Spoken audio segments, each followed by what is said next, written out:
8 mal 9 Volt. Oder ist das Säure? Wie gesagt, keine Ahnung. Passieren tut erstmal nichts. Ich versuch's mit viel Hilfe. Kleiner Disclaimer vorweg. Ich habe mich ein bisschen vertan im Laufe des Videos, ich sag's lieber vorher. Es handelt sich bei Trinatriumphosphat um ein Derivat der Phosphorsäure. Ist also nicht ganz ungefährlich. Wenn ihr das nachmachen wollt, bitte lasst Vorsicht walten. Dankeschön. Heute machen wir mal was vollkommen Neues auf dem Kanal. Sowohl für mich neu, als auch möglicherweise für euch neu. Wir machen heute einen kleinen Ausflug in die Chemie.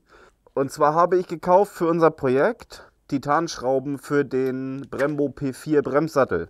Allerdings gefällt mir dieses Silber nicht, weil das nicht in das Farbkonzept von dieser Kiste passt. Und da liegt es ja nahe, rauszufinden, ob wir nicht zusammen, beziehungsweise ob ich, stellvertretend für euch, diese Schrauben einfärben, sprich anodisieren kann oder können. Ich habe eine kleine Einkaufstour durch eBay und Amazon gemacht, habe ein paar Sachen zusammen gekauft und wir gucken uns jetzt zusammen an, wie das funktioniert und ob das funktioniert.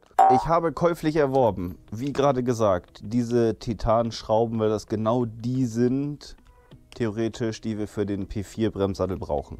Dann habe ich gekauft 2 Titanplatten. In die eine habe ich gerade ein Loch reingebohrt. Ihr wollt nicht wissen, wie das war. Der Vollhartmetallbohrer hat sich ganz schön gequält, aber hier ist jetzt ein Loch drin. Das soll unsere Kathode werden. Da habe ich 2 von gekauft, weil, weiß ich nicht mehr genau. Dann habe ich hier ein Behältnis, nagelneu und sauber. Dann habe ich hier Titandraht. Dann habe ich eine nicht unerhebliche Menge von diesen 9 Volt Blockbatterien, weil ich mir gedacht habe, das kann damit auch funktionieren. Denn so ein Netzgerät, Netzteil, wie man da eigentlich für bräuchte, war mir dann, um das auszuprobieren, dann doch zu teuer. Und so eine Handvoll Krokodilklemmen, die wollte ich sowieso mal gekauft haben, weil ich werde wohl über kurz oder lang um das Thema Elektronik nicht drum rumkommen, also auch mir das drauf schaffen. Dann habe ich Isopropanol, reinen Alkohol, um die Sachen zu entfetten. Dann habe ich noch gekauft eine Lauge. Ich meine, dass Trinatriumphosphat eine Lauge ist. Ich bin mir aber nicht ganz sicher. Auf jeden Fall habe ich das gekauft. Und eine Kanne destilliertes Wasser. Und das soll an und für sich auch alles sein, was wir dafür brauchen. Jetzt, wie gesagt, in diesem Video ist Jugendforsch. Ich habe gar keine Ahnung von dem, was ich hier mache. Ich behalte mir Fehler vor. Sonst weiß ich ja in der Regel immer relativ gut, von was ich rede. Aber hier in diesem Fall habe ich gar keine Ahnung. Ich probiere einfach aus und mache Dinge nach, die ich irgendwann mal irgendwo gesehen habe. Nur, dass wir uns da einig sind. Jetzt werde ich Folgendes tun. Eigentlich müssen wir eine Lauge haben, wo drin das Ganze reagieren soll. Die ganze Liste von den Dingen, die ich hier zusammengekauft habe, schreibe ich euch mal in die Beschreibung rein, falls ihr auch basteln wollt. Auf jeden Fall werde ich jetzt erstmal Folgendes tun. Ich werde jetzt unsere Kathode, das soll die Kathode werden, weil das ist ja unsere Anode hier, weil das ja anodisiert werden soll. Ist das richtig so? Ich gehe mal davon aus, das ist logisch. Das soll anodisiert werden, also ist das unsere Anode und die Kathode, sprich den anderen Pol, werde ich jetzt erstmal entfetten, genau wie unsere Anoden. Erstmal entfetten und ich glaube, mehr braucht auch nicht entfettet werden. Das lassen wir jetzt erstmal so.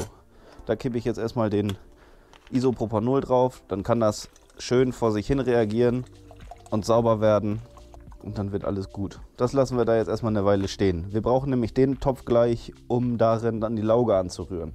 So, das ist jetzt alles noch nicht ganz so tragisch. Ich glaube, die Lauge oder Säure, ich weiß nicht, was Trinatriumphosphat macht, was das sein soll, rühren wir dann gleich an. In der Zwischenzeit, wo das da vor sich hin entfettet, werde ich mal eben die ganzen 9 Volt Blockbatterien auspacken und euch erzählen, was ich damit vorhabe. Jetzt haben wir hier 10 9 Volt Blockbatterien und je nach Spannung soll sich das in eine andere Farbe verfärben lassen. Jetzt bin ich mir nur nicht mehr ganz sicher, wenn ich die jetzt so nebeneinander packe, also immer mit dem gleichen Pol, so wäre das, glaube ich, in Reihe geschaltet, richtig? Also parallel oder ist in Reihe seriell? Ist egal, wir müssen auf jeden Fall das so machen, dass wir daraus eine höhere Spannung bekommen. Also müssen wir die in Serie schalten, richtig? Weil parallel ist die gleiche Spannung, nur länger. Also ich hätte mehr Strom zur Verfügung, weil alles parallel zueinander läuft. Und in Serie werden die halt hintereinander gesteckt, also eine höhere Voltzahl, davon dann halt weniger. Ist das so richtig laienhaft zusammengefasst? Das wären jetzt 90 Volt seriell, denke ich mal. Und jetzt haben wir hier unsere zu eloxierenden Teile und unsere Kathode. So, jetzt haben wir hier den Titandraht. Den brauchen wir wohl also um anodisieren zu können, zu müssen oder zu dürfen, wie auch immer, braucht man entweder Titan als Kathode oder Edelstahl. Nur, dass das hier nicht untergeht, dass wenn ihr sagt, ach scheiß drauf, ich nehme einen Küchenlöffel, ich bestelle mir keine Titanplatte, weil wie soll ich da ein Loch reinkriegen, dann könnt ihr das natürlich auch tun. Behaupte ich einfach mal. Jetzt muss ich nur eben den Anfang von diesem Draht finden. Bei der Kathode ist es übrigens noch wichtig, dass die von der Fläche her größer ist als das zu anodisierende Teil. Das ist hier in dem Fall ja ganz, ganz locker gegeben. Oh, das war aber gut so, die Flasche. Die machen wir jetzt erstmal bis oben hin hier voll. Sieht ja auch viel schöner aus so. Und jetzt müssen wir uns eine Lauge basteln. Oder ist das Säure? Wie gesagt, keine Ahnung. Das Mischungsverhältnis werde ich mir ausdenken. Ich habe keine Ahnung, wie viel von diesem Zeug ich brauche. Keine Ahnung, wie viele Esslöffel oder nicht. Ich kann dieses hier als Löffel verwenden. Wie viel braucht man da denn von? Ist in dem Falle weniger mehr? Oder ist in dem Falle viel hilft viel? Oh Gott, jemand, der Chemie studiert hat, darf das auch nicht sehen. Ich werde jetzt hier erstmal das da reinschütten. Ich habe gar keine Ahnung. Aber macht auch mal Spaß, so ein bisschen rumzuforschen. Dann stelle ich das jetzt mal zur Seite, dieses ungeheurige Zeug. Ich weiß wirklich nicht, was das ist, was das macht, aber das soll mir auch egal sein. Rühren wir da nochmal einen rein und dann wird das schon am Ende funktionieren oder nicht. So, daran mache ich jetzt mal eben meinen guten Minuspol und hoffe, dass er da auch wirklich dran sitzt, weil sonst funktioniert das ja nicht. Jetzt habe ich hier meinen Pluspol und jetzt brauchen wir noch ein Stück Draht für das, was anodisiert werden soll, also sprich die Schraube. Das muss ich ja auch irgendwo dran machen. Dann nehmen wir uns hier noch so ein Stück Draht ab. So. Und jetzt kann ich theoretisch, hoffe ich, das da reinhalten und die Schraube verfärbt sich. Weil das ist jetzt der Aufbau. Also nochmal zusammengefasst. Wir haben eine Anode. Nee, wir haben die Schraube, die anodisiert werden soll, sprich verfärbt werden soll. Wie das genau chemisch funktioniert, weiß ich nicht, aber das kann vielleicht jemand runterschreiben, der das besser weiß als ich. Wir haben 10 9-Volt-Block-Batterien, die ich in Serie geschaltet habe. Ich habe Plus, da habe ich jetzt die Titanschraube mit Titandraht dran. Bin auf den Minuspol gegangen mit der Kathode, was auch eine Titanplatte ist. Und das Ganze wird dann ja jetzt wohl irgendwie gleich den Kreislauf schließen, hoffe ich, denke ich. In destilliertem Wasser, in diesem Behältnis, ist Trinatriumphosphat drin oder E339. Das ist auch wohl irgendwie in Lebensmitteln drin oder so.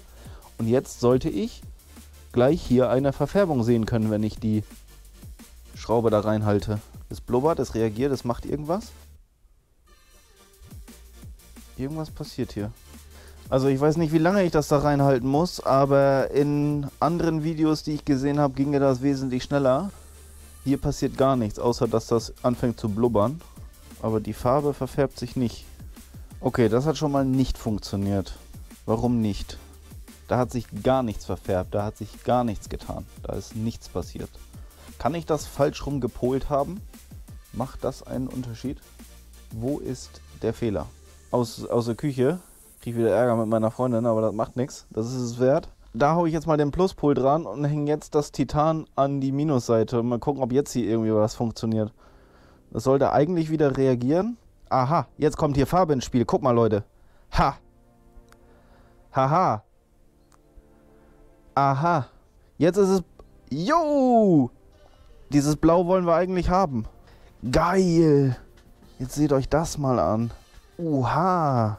Ich möchte jetzt eigentlich gerne wissen, wie es weitergeht mit den Farben, ne? Junge, Junge, Junge, Junge. Geil. Kleinen Moment mal eben. Okay, die eine hätten wir schon mal. Dann bleiben jetzt noch 2. Weil eine lasse ich über, wenn meine Freundin nach Hause kommt. Die wird das nämlich auch gerne sehen. Die mache ich nachher mit ihr zusammen. Auf jeden Fall können wir diese beiden jetzt noch eben einmal einfärben. Das bedeutet, ich stecke die da rein und halte die da rein. Im Grunde genommen gibt es hier jetzt ja gar kein Falsch mehr, ne? Genau das, was ich machen wollte, hat funktioniert.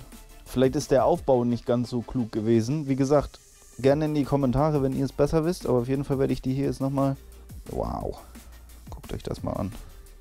Blau. Ist das das gleiche Blau oder so ein ähnliches Blau? Ja, das sieht gut aus. Oh, jetzt wird's heller. Jetzt wird so ein richtiges helles, kräftiges, helles Blau. Jetzt wird's grün. Jetzt wird's so ein gelb-gold. Wo geht die Farbreise denn hin? Oh, hier ist richtig was los. Okay. Das ist ja,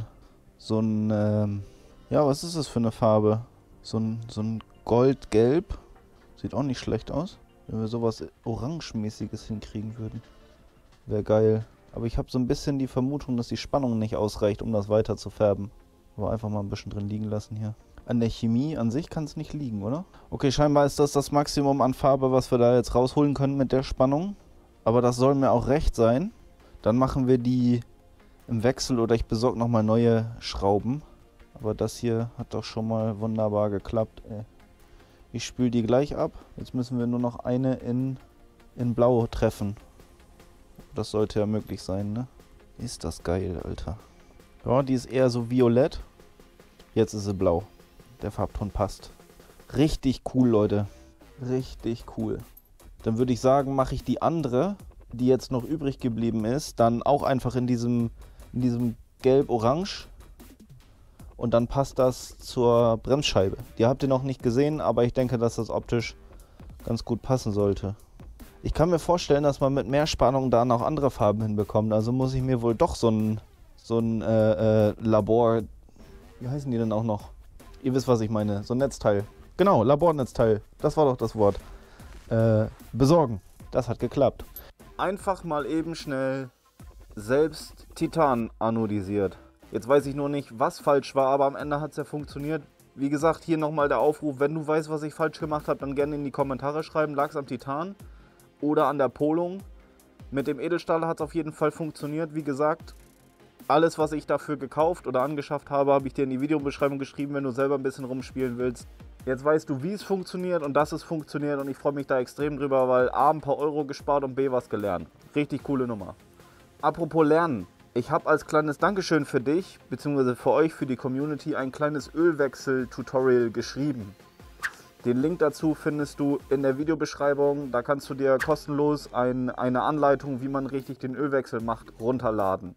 Das heißt, solltest du auf meinem Kanal jetzt neu sein und hast die Frage im Kopf, wie geht eigentlich Ölwechsel und mach dir ein Video dazu. Es ist momentan nicht geplant.